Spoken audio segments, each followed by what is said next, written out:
Dans cette vidéo, on va voir ensemble le code de base d'une application Expo et comment initialiser rapidement une application. Avant d'aller plus loin, j'aimerais vous parler rapidement du cours gratuit que je propose sur le développement d'applications mobiles avec React Native. Que vous soyez débutant ou déjà familier avec React Native, ce cours gratuit vous apportera les connaissances essentielles pour créer vos propres applications mobiles. D'ailleurs, il y a aussi un module qui est entièrement dédié à Expo. Le lien sera en description, n'hésitez pas à vous inscrire dès maintenant. Alors on se retrouve sur docs.expo.dev et il suffit ensuite de venir copier cette commande ici et on va venir la coller dans un terminal et on va rajouter --template. Grâce à template, on va pouvoir choisir quel template est-ce qu'on souhaite utiliser.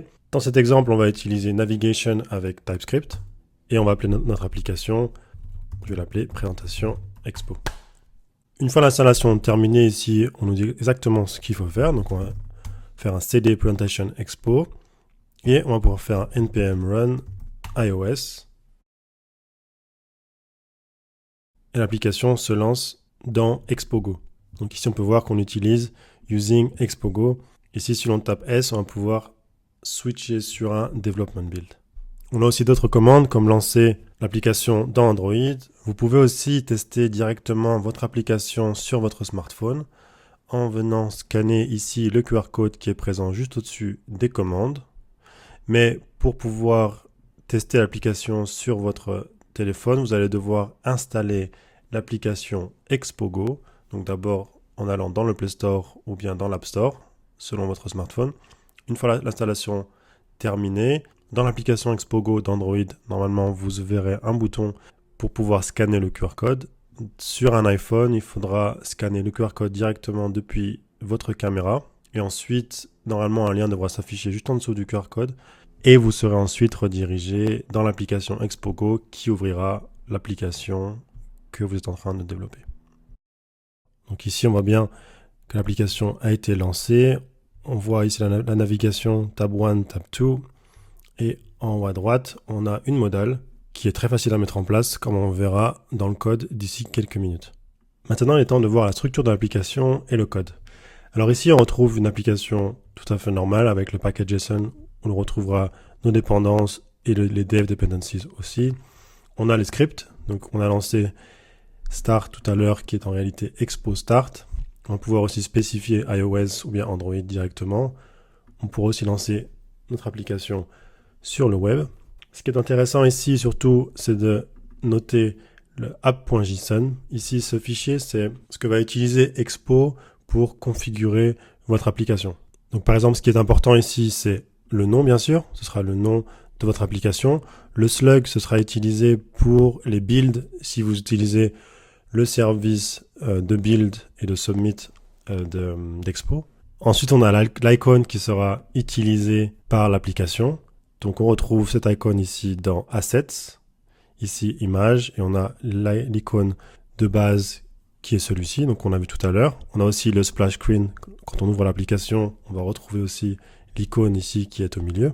Donc, on définit aussi le splash screen ici. Ensuite, on a une configuration selon la plateforme, donc iOS ou bien Android. On viendra aussi modifier ici selon nos besoins. Donc, par exemple, si l'on fait un pré-build, ce que l'on fera plus tard dans la vidéo, on pourra ici venir modifier le nom du bundle, enfin l'ID du bundle, ainsi que d'autres permissions, si l'on veut accéder à la localisation de l'utilisateur, etc. Ce qui est important aussi ici, c'est cet arrêt de plugins. Ce sont les plugins qu'on a vus dans la vidéo précédente. Dans la documentation, si l'on souhaite installer des plugins d'Expo, comme par exemple Expo Location, on va vouloir ici ajouter le plugin. Comme ça, Expo pourra configurer l'application lorsque l'on fera une compilation de notre application. Maintenant, si l'on passe dans le code, donc on va regarder ici dans le dossier app. Donc dans ce dossier app, on va retrouver une structure particulière puisque cette structure va dicter la navigation de l'application. Donc à la racine ici du dossier app, on a le fichier layout et c'est ce fichier layout qui va venir définir notre navigation de base. Dans l'application ici, qui est très simple, d'exemple d'Expo, on a simplement ici un menu tab en bas avec deux tabs et on a aussi une modale ici qui va s'ouvrir lorsque l'on clique dans le header. Donc pour définir cela, il suffit dans le fichier layout, on a notre stack. Et dans ce stack, on va définir le stack tabs et ensuite le screen modal avec comme option, il suffira juste de préciser presentation en modal pour que celle-ci s'ouvre ici de bas en haut comme une modale. Ici, tabs, ce n'est pas anodin si on a mis des parenthèses. Pour le web, cela voudra dire que dans l'URL, on ne verra pas le slash entre parenthèses tabs. Dans ce cas-là, donc si on a le nom qui est tabs entre parenthèses, alors on devra créer un dossier qui aura exactement le même nom, donc tabs entre parenthèses. Et ici, on va retrouver encore un layout, et c'est dans ce layout que l'on va définir nos différents tabs. Donc ici, on a deux tabs. Donc on a le tabs ici index, le tab 1, donc qui est à gauche, et le tab 2 qui est à droite. Pour chaque tab, ensuite, on va pouvoir définir des options comme le titre qui va s'afficher ici en haut. De l'écran, on va pouvoir aussi définir ici un header right, donc ce sera l'icône ici en haut à droite. Ici, on pourrait définir par exemple header left. Et maintenant, notre header se retrouve ici à gauche. Dans ce header, en fait, on définit tout simplement un composant. Le composant link qui va nous permettre de naviguer vers modal grâce à href. Donc ce serait comme une balise A en fait pour le web. Pour naviguer entre différents écrans, on pourra utiliser soit le composant ici link, ou alors on pourra aussi utiliser le hook use router ici qu'on importe expo router, et ensuite dans une fonction on peut faire un router.push par exemple jusqu'à la modale. Donc ça c'est exactement la même chose que ça. Ça dépendra bien sûr du cas d'utilisation. Voilà, donc c'est tout pour la navigation et la mise en place des tabs. Donc c'est très simple, c'est beaucoup plus simple que d'utiliser React Navigation. On a bien sûr les mêmes options puisque Expo Router est implémenté à partir de React Navigation. Donc on retrouve les mêmes options ici pour chaque écran. Mais ce sera bien sûr beaucoup plus simple puisque maintenant tout est mieux organisé. On a le layout qui va dépendre de chaque écran. Et ensuite, l'écran qu'on affiche, donc le tab 1, c'est tout simplement, comme d'habitude, un composant que l'on exporte avec default et on retrouve ici tout le contenu de l'écran. Ici, on pourrait créer très facilement un troisième tab. Sinon, copie ici tout simplement le deuxième tab. On vient créer tab 3 ici. Par contre, lorsque l'on fait ça, ici, on va avoir besoin d'un nouveau fichier. Ce fichier aura le nom de notre table. Donc, par exemple, on peut l'appeler aussi test. Et dans le dossier tabs, on va devoir créer le fichier test.tsx. Et ensuite, une fois que l'application est mise à jour, on peut voir ici en bas à droite, on a directement notre troisième écran, notre troisième tab qui s'affiche, tout simplement. Donc ici, une chose à bien noter, c'est que le name que l'on donne ici doit avoir le même nom que le nom du fichier. Ensuite, on peut regarder ici, dans le dossier constants, on a ici des couleurs qui ont été mises par défaut. Donc on pourra aussi utiliser ça dans notre application, même si ce serait quand même mieux d'utiliser une librairie comme par exemple React Native Paper. J'en parlerai dans une prochaine vidéo pour gérer le style de notre application ainsi que les couleurs. On pourra bien sûr aussi définir un mode light et un mode dark plus facilement et le répercuter directement dans tous nos composants.